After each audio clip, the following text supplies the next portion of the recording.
Hi, good morning. Today's the 21st of July, and our meditation today is based on Romans chapter 9, verses 10 to 13. And I would like to read verse 12. Not by works, but by him who calls. Not by works, but by him who calls. This text is part of those texts that we normally avoid when we are preparing a meditation like this. It's considered as maybe one of the most difficult texts in the Bible because it talks about election and how God chose Jacob and didn't choose his brother. They are both descendants of Abraham, but they are very, very different. They're going to have very different lives, and they are going to be two different people are going to come out of these two men. The differences between them two and their father is that their father had another brother who was not chosen, but that brother was a son of another mother, another woman. But Jacob and his brother both have got the same mother, Rebecca, who is actually sterile as well, like her mother-in-law, and they have the same father, but they are going to be very, very different. God chose Jacob for a purpose, for a plan that he had. And if you have read the Bible, you realize that nearly all the people who wrote the books in the Bible were actually descendants of Jacob. The prophets, Moses, David, Joseph, and Mary, Jesus, they all came in the flesh. Jesus came from the family of Jacob. We should be amazed when you read a text like this, because it was even before Jacob could do anything that God chose him. That's grace, that's mercy. And it's not based on what we do, but it's based on God himself. That's the meditation today. That's what I would like to share today.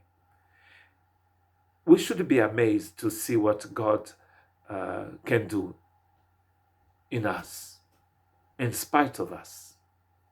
Because Jacob was not the sort of person that you would like to have as a brother-in-law or as a son-in-law. He was really crooked. He tried to steal his brother's inheritance because though they were twins, his brother was born before him. Most of his life is going to be like that until he's got a real encounter with God. And what we should say is that if God can work with a man like Jacob, he can work with you. His children were not better than him, were they? They even tried to kill their own little brother. And because one of them intervened and they sold Joseph as a slave. He became a slave in Egypt. Their own brother. There are other things and other stories in Genesis that talk about the behavior of Jacob's children. But God is greater than our behavior. God is greater, much greater than us and our stupidity. And he did a wonderful thing with a man like Jacob. We cannot understand, and there's a great mystery in this text that talks about election. I don't think in this life we understand everything. Maybe one day.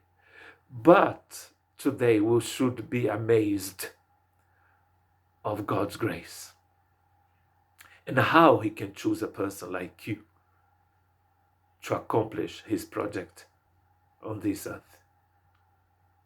And that's what is amazing about this text, because even before Jacob could show that he was an interesting person, God chose him for a project, eternal project even, to bring to this planet his Messiah, who was born in Jacob's family. Every day we should thank God for the grace he has given us. for the love he has given us as well. We should live a life of worshippers, people who live to thank God for grace, to thank God for the great salvation he has given us. It's not based on what we could do. It's based on the work of Christ. It's not based on the works that we would have done, but it's based on God's will.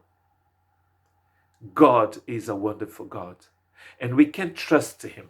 Even though we don't understand everything, we can trust him because he's a righteous God. And that amazes us. So may God help you not to understand everything, but to accept his love and his grace for you. God bless you.